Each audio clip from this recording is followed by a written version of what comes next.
Assalamualaikum warahmatullahi wabarakatuh. Perkenalkan, nama saya Ahnaf Zuhair Farzaka dengan NIM Z01230004. Pada kesempatan kali ini, saya akan mereview terkait materi yang telah diberikan kepada Bapak Rohmadi selama semester 2 ini. Nah, yang pertama yaitu ada pentingnya belajar bahasa Indonesia. Bahasa Indonesia merupakan bahasa yang digunakan oleh sebagian besar penduduk Indonesia.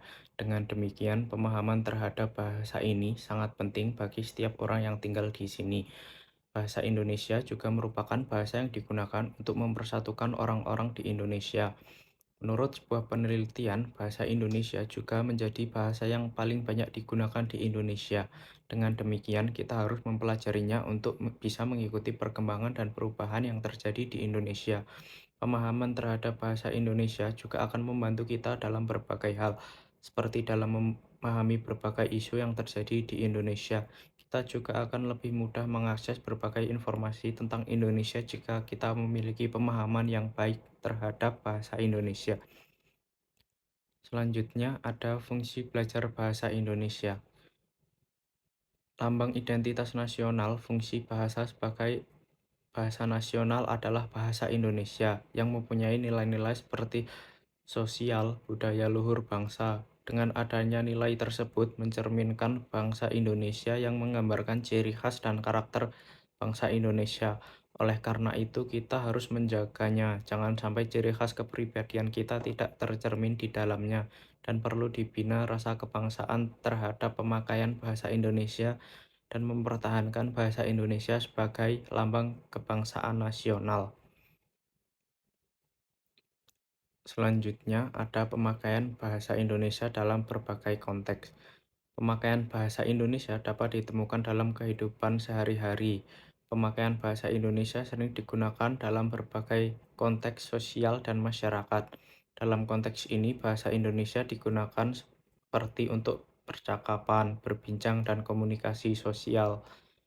Penggunaan bahasa Indonesia dalam konteks ini mengikuti kaidah tata bahasa dan bahasa baku. Namun dengan berbagai cara yang lebih sederhana dan pragmatis, masyarakat juga kerap menggunakan bahasa gaul yang berasal dari plesetan bahasa Indonesia. Hal itu dapat digunakan untuk memvariasi dari penggunaan bahasa Indonesia di masyarakat. Banyak hal yang dapat digunakan dari pemakaian bahasa Indonesia dalam konteks sosial masyarakat. Selain itu, Indonesia juga memiliki fungsi untuk menumbuhkan cinta terhadap tanah air. Suatu negara pasti memiliki ciri khas bahasa sendiri yang harus dilestarikan agar tidak punah karena zaman seperti sekarang ini. Bahasa Indonesia juga bisa disebut bahasa ibu karena bahasa yang dipelajari sejak kecil yang diajarkan orang tua kita untuk berkomunikasi dan berinteraksi terhadap orang lain agar mampu beradaptasi di lingkungan yang baru. Oleh karena itu, kita harus melestarikan warisan budaya bangsa dengan mempelajari bahasa Indonesia. Selanjutnya yaitu ada pemakaian bahasa lisan dan tulis dalam berbagai konteks. Bahasa lisan adalah bentuk komunikasi verbal yang dilakukan secara langsung melalui ucapan atau suara tanpa menggunakan tulisan. Ini adalah cara yang paling umum digunakan oleh manusia untuk berinteraksi satu sama lain dalam situasi sehari-hari, baik secara langsung maupun teknologi seperti telepon atau video call. Bahasa lisan melibatkan penggunaan kata-kata, intonasi, ritme, dan ekspresi wajah untuk menyampaikan pesan, emosi, dan informasi kepada pendengar. Kemampuan untuk menggunakan bahasa lisan adalah keterampilan yang penting dalam berkomunikasi untuk membangun hubungan dengan orang lain. Selanjutnya yaitu berbahasa yang baik dan benar dalam berbagai konteks. Bahasa yang baik merupakan salah satu aspek yang sangat vital dalam setiap bentuk komunikasi manusia. Hal ini tidak hanya berlaku dalam interaksi tatap muka secara langsung, tetapi juga berlaku dalam era digital yang semakin berkembang pesat. Konsep budaya 5S menjadi salah satu upaya untuk mendorong komunikasi yang santun yang didasarkan pada penggunaan bahasa yang tepat, sikap yang sopan, dan kesadaran akan implikasi dari tuturan kita. Pertama yaitu penting untuk memahami bahwa komunikasi bukanlah sekedar tentang penyampaian pesan secara sopan, tetapi mencakup penggunaan diksi yang tepat dan pemahaman akan konteks tuturan. Yang kedua, kesantunan. Berbahasa memanusiakan manusia. Ini berarti menghindari segala bentuk penghinaan, fitnah, atau perlakuan yang tidak hormat dalam komunikasi. Yang ketiga, yaitu komunikasi santun juga melibatkan penilaian terhadap implikasi dan dampak tuturan. Yang keempat, komunikasi santun mengharuskan kita untuk memperlihatkan prinsip kerjasama dan kesantunan dalam bertutur, baik secara lisan maupun tulisan. Nah, kesimpulannya yaitu kesantunan berbahasa merupakan pondasi yang penting dalam setiap interaksi manusia. Dengan memahami pentingnya kesantunan berbahasa, kita dapat menciptakan lingkungan yang positif dan mendukung. Selanjutnya ada berbahasa yang santun dalam situasi resmi. Berbahasa merupakan kemampuan manusia untuk berkomunikasi dengan menggunakan kata, simbol, atau tanda untuk menyampaikan ide, pikiran, perasaan, dan informasi kepada orang lain. Berbahasa yang digunakan manusia untuk berinteraksi, berbagi pengetahuan, membangun hubungan sosial, dan menyampaikan nilai-nilai budaya.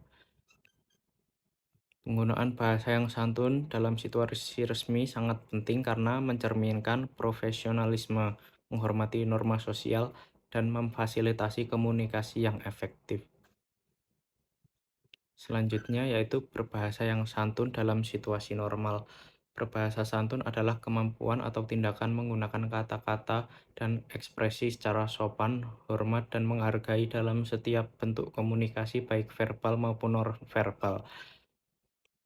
Dengan demikian, dapat disimpulkan bahwa berbahasa santun adalah kemampuan atau tindakan menggunakan kata-kata dan ekspresi secara sopan, hormat, dan menghargai dalam situasi berkomunikasi. Meskipun dalam situasi non-resmi, berbahasa santun tetap penting untuk membangun hubungan yang sehat dan harmonis. Dengan bicara santun, kita menunjukkan rasa hormat, kepedulian, dan empati terhadap orang lain. Selanjutnya ada memahami implisit dan eksplisit dalam komunikasi penutur, lawan tutur, dan partisipan. Komunikasi merupakan elemen penting dalam kehidupan manusia. Melalui komunikasi, kita dapat menyampaikan informasi, membangun hubungan, dan mencapai tujuan bersama. Namun, komunikasi yang tidak efektif bergantung pada apa yang diucapkan, tetapi juga pada pemahaman terhadap maksud implisit dan eksplisit dalam pesan yang disampaikan. Memahami maksud implisit dan eksplisit dalam komunikasi, kita dapat membangun hubungan yang lebih kuat, meningkatkan kerjasama, dan mencapai tujuan bersama dengan lebih efektif. Dan yang terakhir yaitu terampil berbicara di depan publik. Berbicara adalah proses verbal atau lisan dari menyampaikan pikiran, ide, perasaan, atau informasi antara satu individu dengan individu lainnya. Penggunaan bahasa dan suara untuk komunikasi pesan kepada lawan bicara atau pendengar. Berbicara merupakan salah satu komunikasi manusia yang paling umum dan penting. Berbicara di depan umum dapat dilakukan dengan memahami topik atau materi yang baik, menyusun struktur dengan jelas termasuk pengenalan, pembangunan, dan kesimpulan. Berlatih berbicara di depan cermin untuk mengevaluasi ekspresi dan gaya bicara, memperhatikan kecepatan bicara dan jeda yang tepat untuk memberikan waktu bagi audiens untuk memproses informasi, dan menerima umpan balik dari orang lain dengan terbuka dan gunakan untuk meningkatkan keterampilan. Nah, mungkin itu yang dapat saya sampaikan terkait rangkuman materi yang telah diberikan oleh Bapak Rohmadi. Sekian dari saya. Wassalamualaikum warahmatullahi wabarakatuh.